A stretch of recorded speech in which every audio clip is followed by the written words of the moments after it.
ನಮಸ್ಕಾರ. ನೋಡಿ, ರಾಶಿ ಫಲವನ್ನ ನೋಡೋದಕ್ಕಿಂತ ಮುಂಚೆ ನೀವು ತಿಳ್ಕೊಬೇಕಾಗಿರುವಂತದ್ದು, ಒಂದೇ ರಾಶಿಯಲ್ಲಿ ಲಕ್ಷಾಂತರ ಜನ ಹುಟ್ಟಿರ್ತಾರೆ, ಒಂದೇ ನಕ್ಷತ್ರದಲ್ಲಿ ಹುಟ್ಟಿರ್ತಾರೆ, ಒಂದೇ ನಂಬರ್ ಅಲ್ಲಿ ಹುಟ್ಟಿರ್ತಾರೆ. ಹಾಗಿದ್ಮೇಲೆ ನಿಮ್ಮ ಭವಿಷ್ಯವನ್ನು ತಿಳ್ಕೊಳ್ಳೋಕೆ ಒಳ್ಳೆಯ ಮಾರ್ಗ ಯಾವುದು?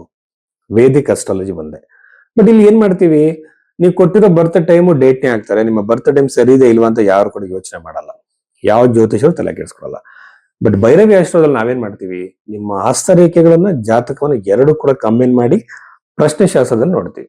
ಅಂದ್ರೆ ನಿಮಗೆ ಮದುವೆ ಆಗತ್ತೆ ಅನ್ನೋದಾದ್ರೆ ಜಾತಕದಲ್ಲಿ, ಹಸ್ತ ಸಾಮುದ್ರಿಕೆಯಲ್ಲಿ, ಪ್ರಶ್ನೆ ಕುಂಡಲಿಯಲ್ಲಿ ಮೂರಲ್ಲೂ ಕೂಡ ಕಂಬೈನ್ ಆಗಿ ಒಂದೇ ಇವೆಂಟ್ ಮ್ಯಾಚ್ ಆಗ್ಬೇಕು. ಆಗ ನಾವು ಹೇಳುವಂಥದ್ದು ನಿಮ್ಗೆ ನಿಜ ಆಗತ್ತೆ. ಇಲ್ಲ ಅಂತಂದ್ರೆ ಜ್ಯೋತಿಷರು ಹೇಳಿದ್ದು ನಿಜ ಆಗೋದಿಲ್ಲ, ಸುಳ್ಳು ಅನ್ನೋ ನಂಬಿಕೆ ಬರುತ್ತೆ, ಜ್ಯೋತಿಷದ ಮೇಲೆ ನಂಬಿಕೆ ಹೋಗ್ಬಿಡುತ್ತೆ. ಹಾಗಾಗಿ ಭೈರವಿ ಆಸ್ಟ್ರೋದಲ್ಲಿ ಮಾತ್ರ ಎಕ್ಸ್ಪರ್ಟ್ ಅಸ್ಟ್ರಾಲಜರ್ಗಳ ಟೀಮ್ ನಿಮ್ಮ ಜಾತಕವನ್ನ ಈ ಒಂದು ರೂಪದಲ್ಲಿ ನೋಡುತ್ತೆ.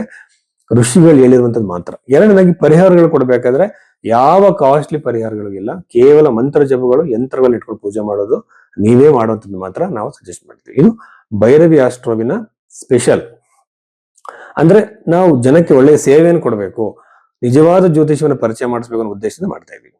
ಸೊ ಭೈರವಿ ಆಸ್ಟ್ರೋದಲ್ಲಿ ನಿಮ್ಮ ಒಂದು ಜಾತಕವನ್ನು ತೋರಿಸ್ಬೇಕಾದ್ರೆ ಈ ಕೆಳಗಿನ ನಂಬರ್ಗೆ ನೀವು ಕರೆ ಮಾಡಬಹುದು. ಸಿಂಹ ರಾಶಿ 2026 ಆಗಸ್ಟ್ ತಿಂಗಳ ಈ ಮಾಸ ಫಲದಲ್ಲಿ ನಾವು ಈ ಸಿಂಹ ರಾಶಿಯಲ್ಲಿ ಜನಿಸಿದಂತವರಿಗೆ ಯಾವ್ಯಾವಂತಹ ಪಾಸಿಟಿವ್ ನೆಗೆಟಿವ್ ಇದೆ ಅಂತ ನೋಡೋದಾದ್ರೆ, ಸಿಂಹ ರಾಶಿಯಲ್ಲಿ ಕೇತು ಇರುವಂತದ್ದು 6 ಡಿಗ್ರಿಗೆ. ರಾಹು ಕೂಡ ಸಪ್ತಮದಲ್ಲಿ ಇರುವಂತದ್ದು ತಲೆನೋವು, ಟೆನ್ಷನ್, ಆತಂಕ, ಆಂಗ್ಸೈಟಿ ಇಶ್ಯೂಸ್, ವಿಪರೀತ ಕೋಪ ಬರುವಂಥದ್ದು, ಫ್ರಸ್ಟ್ರೇಷನ್ ಆಗುವಂಥದ್ದು, ಹಾರ್ಮೋನಲ್ ಇಂಬ್ಯಾಲೆನ್ಸ್ ಆಗುವಂಥದ್ದು, ಆಮೇಲೆ ಮಾನಸಿಕವಾಗಿ ವಿಪರೀತವಾಗಿ ಏರಿಳಿತ ಆಗುವಂತಹ ಸಾಧ್ಯತೆಗಳು ಸಿಂಹರಾಶಿಯವರಿಗೆ ಇರುತ್ತೆ. ಬಹಳ ಎಚ್ಚರಿಕೆಯಿಂದ ಇರಬೇಕು. ಸಪ್ತಮದಲ್ಲಿ ರಾಹು ಇರೋದ್ರಿಂದ ಯೂಶುವಲ್ ಆಗಿ ಸೋಷಿಯಲ್ ಮೀಡಿಯಾದಲ್ಲಿದ್ದ ಟೆನ್ಷನ್ಗಳು, ಕುಟುಂಬದಲ್ಲಿ ಸಮಸ್ಯೆ, ವೈವಾಹಿಕ ಜೀವನದಲ್ಲಿ ಕಿರಿಕಿರಿಗಳೆಲ್ಲ ಇರುತ್ತೆ. ಇದನ್ನ ನೀವು ಸಾಲ್ವ್ ಮಾಡ್ಕೋಬಹುದು. ಬಟ್ ಅದಕ್ಕೆ ಬೇಕಾಗಿರುವಂತಹ ತಾಳ್ಮೆನ ನೀವು ವಹಿಸ್ಬೇಕಾಗತ್ತೆ.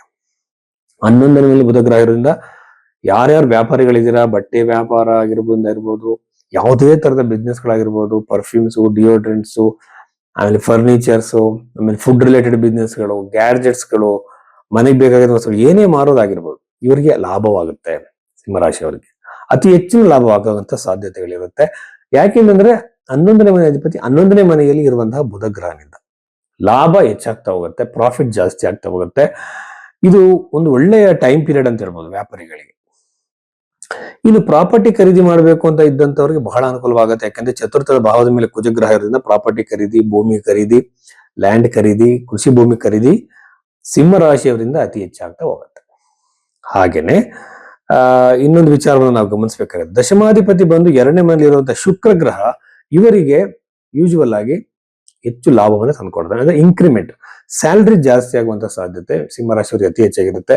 ಜಾಬ್ ಚೇಂಜ್ ಆಗುವಂತ ಸಾಧ್ಯತೆ, ಪ್ರಮೋಷನ್ ಸಿಗುವಂತ ಸಾಧ್ಯತೆಗಳು ಅತಿ ಹೆಚ್ಚಾಗಿರುತ್ತೆ ಅಂತ ಹೇಳ್ಬೋದು ಈ ಒಂದು ಸಿಂಹರಾಶಿಯಲ್ಲಿ ಜನಿಸಿದಂತವರಿಗೆ.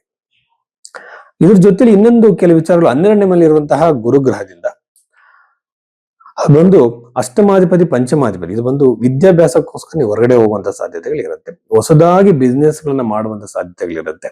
ಎರಡನೇದಾಗಿ ಬಂದು ಸಾಲದಿಂದ ಹೊರಬರುವಂತ ಸಾಧ್ಯತೆ, ಫೈನಾನ್ಷಿಯಲ್ ಫ್ಲೋ ಹೆಚ್ಚಾಗುತ್ತೆ. ಇದುವರೆಗೂ ನಿಮ್ಗೆ ಇಷ್ಟೊಂದು ಇನ್ಕಮ್ ಬರ್ತಾ ಇರಲಿಲ್ಲ, ಇನ್ಕಮ್ ಜಾಸ್ತಿ ಆಗಿ ಇನ್ಕಮ್ ಉಳಿತಾಯ ಹೆಚ್ಚಾಗಿ ಸಿಗುವಂತ ಸಾಧ್ಯತೆಗಳು ಇರುತ್ತೆ. ಕೆಲವು ಹೆಣ್ಣು ಮಕ್ಕಳು ಲೈಫಿಂದ ದೂರ ಆಗಿರ್ತಾರೆ. ಯೂಶುವಲಿ ಈ ಸಿಂಹರಾಶಿ ಹುಟ್ಟಿದಂತ ಗಂಡಸರಿಗೆ ಇಷ್ಟಪಟ್ಟಂತವ್ರು ದೂರ ಆಗಿದ್ರೆ ಅವ್ರ ಹತ್ರ ಆಗುವಂತ ಸಾಧ್ಯತೆ ಸಿಂಹರಾಶಿ ಅವರಿಗೆ ಅತಿ ಹೆಚ್ಚಾಗಿ ಇದೆ ಅಂತ ಹೇಳ್ಬೋದು. ಇಷ್ಟು ವಿಚಾರಗಳು ಸಿಂಹರಾಶಿಗೆ ಸಂಬಂಧಿಸಿದ್ದು.